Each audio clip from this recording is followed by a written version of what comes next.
Hard Truths is one of the biggest agreed upon Oscar snubs of the year, according to critics, but it is only just now expanding to regions where the public can take a look. I saw it at a theater near me, but did I think it was snubbed, or is my hard truth that I didn't think it was very good?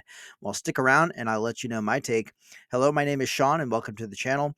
I love movies, and I love movies that are awards hopefuls, even when they don't quite make the cut. Hard Truths is the latest film from seven-time Oscar nominee Mike Lee. Lee is a writer and director whose nominations include Original Screenplay for 2010's Another Year, Best Director and Best Original Screenplay for 2005's Vera Drake, and Best Director and Best Original Screenplay again for 1997's Secrets and Lies. Again, that does not even cover all of his nominations.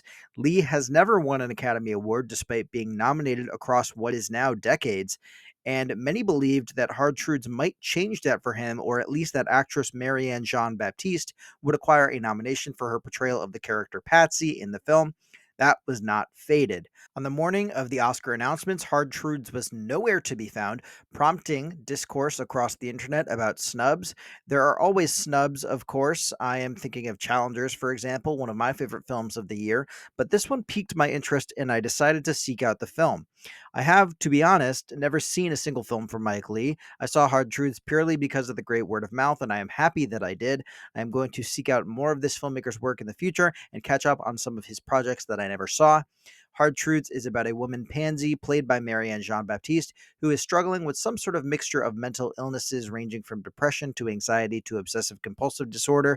The film follows her through about a week in her life, and we also follow her close family members as they try to support her where they can, while clearly grappling with the personal hurt they feel at having to deal with Pansy's outburst or anxiety attacks.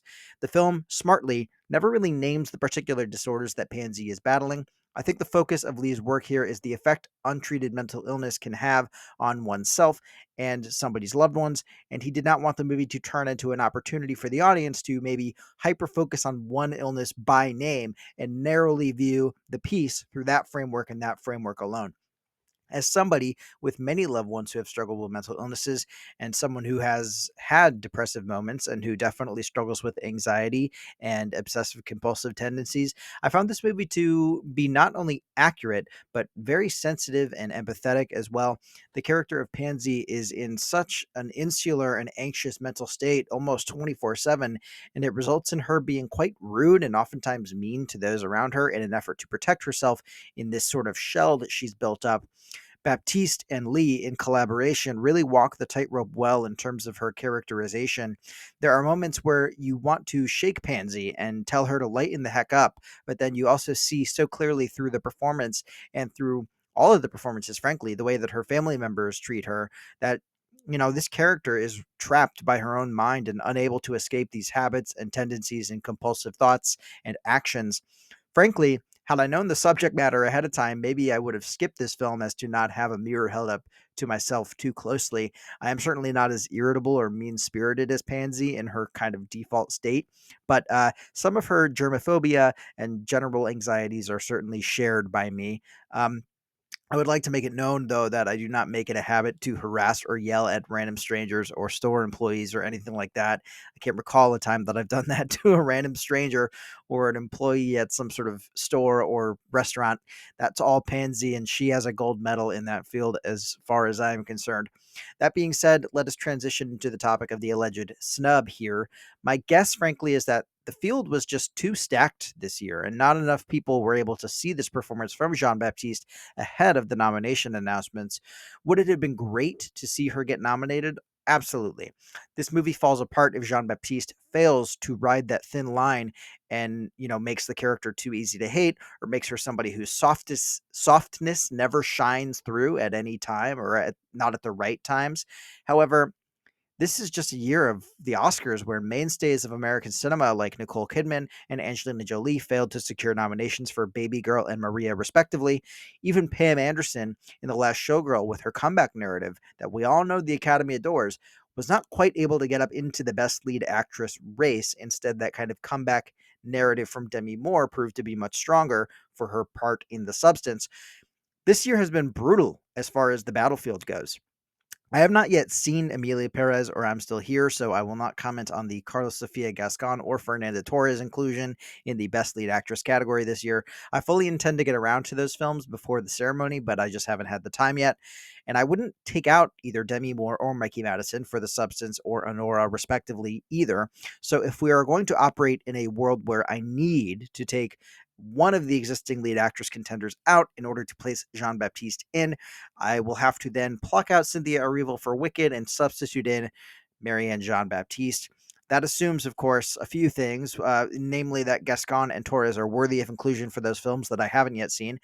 I think Cynthia Erivo is an incredible talent, but Wicked having 10 nominations is also pretty wild to me. And I think that Erivo, is likely to give a more nuanced performance in the sequel rather than in this first Wicked movie. I think as far as the acting goes, she's pretty understated, intentionally so. I think it's a choice, but I think she is understated in Wicked for my taste, while everyone else around her is going a lot bigger. Grande's performance is very big. Jonathan Bailey is quite big, and I think those work a lot better over the course of that movie for me personally than Cynthia Erivo, just in this movie specifically, Wicked. Um, so don't kill me for saying that. Don't hate me. My opinions on these various categories kind of change by the day. Plus, like I said, I haven't seen Amelia Perez, for example, so maybe I'll hate that just as much as everyone else seems to. If we're talking about being nominated for too many things, that is definitely a film that better live up to that 13 nomination hype that it now has.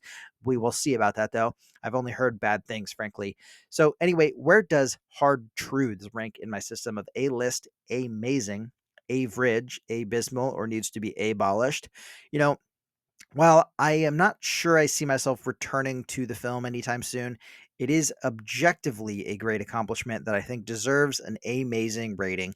If I converted that into a number, it would probably hover between 3.5 to 4 stars on any given day, depending on my mood. I saw this film as part of an experiment where I see as many films as possible with AMC A List in a single year. I saved $10.99 going into this screening, which I think is totally worth it considering the quality of the movie itself. The movie is, I think it's just over 90 minutes, so it's not like if your only parameter for like whether or not a movie is worth your time is bang for the buck.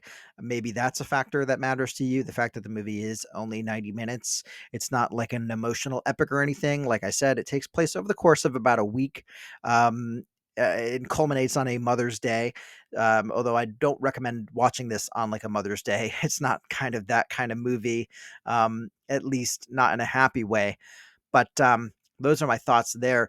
And, these kind of, I guess I should give the movie bonus credit for these kinds of like lean adult dramas that are really kind of thoughtful about mental health and mental well being. They don't come along super often. And when they do, they're not always handled with this level of tact, this level of empathy. So I do think if you're looking for something that is about mental health, but that is not overwrought or twee, uh, you know, this film is fine. I like this movie I'm about to mention, but the movie that immediately came to mind was Silver Linings Playbook. I have not rewatched that film in a long, long time, but to me, I remember it being a little bit too ham-fisted compared to something like this, Hard Truths, which I think is very real, is very grounded, and does not shy away from some of the uncomfortability about how untreated mental illness can, affect not just the individual suffering, but everybody in their proximity. So that's my 2 cents. Did you, however, see Hard Truths? It's not out everywhere. It's kind of had a really slow rollout. Do you think Marianne Jean Baptiste was snubbed? And what is your personal biggest Oscar snub this year? Like I said, they happen every single year. Mine is certainly Challengers leaving with 0 nominations. Forget, you know, I would have taken just score. I would have taken just Josh O'Connor for supporting actor, but like, man, to leave nothing is just crazy. And for Luca Guadagnino's other film, Queer, to also, leave Oscar nominations morning with 0 nominations is pretty telling too. I don't know what the Academy has against Luca Guadagnino, but maybe maybe he has transgressed somehow, or maybe he's just too gay. I don't know.